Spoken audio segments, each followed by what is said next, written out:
ગોગો પેપરનું online વેચાણ કરતી 3 દુકાનોમાં એસઓજી પોલીસે દરોડા પાડ્યા હતા. આગળની કાર્યવાહી ચાલુ છે.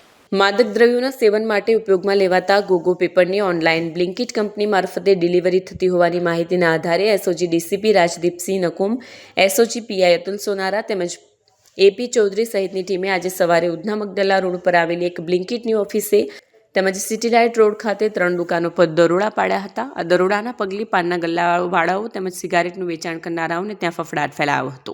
પોલીસ સૂત્રો પાસેથી મળતી વિગત અનુસાર આજે ડીસીપી રાજદીપસિંહ નકુમના માર્ગદર્શન હેઠળ માદક દ્રવ્યોના સેવન માટે ઉપયોગમાં લેવાતા ગોગો પેપરનું વેચાણ કરનારાઓને ત્યાં દરોડા પાડવામાં આવ્યા હતા.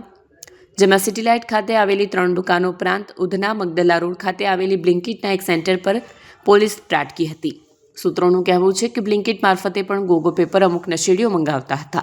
બ્લિંકિટ ડિલિવરીમાં પણ ગોગો પેપર મંગાવવામાં આવતા હોય આ મામલે પોલીસ દ્વારા કાર્યવાહી હાથ ધરવામાં આવી છે.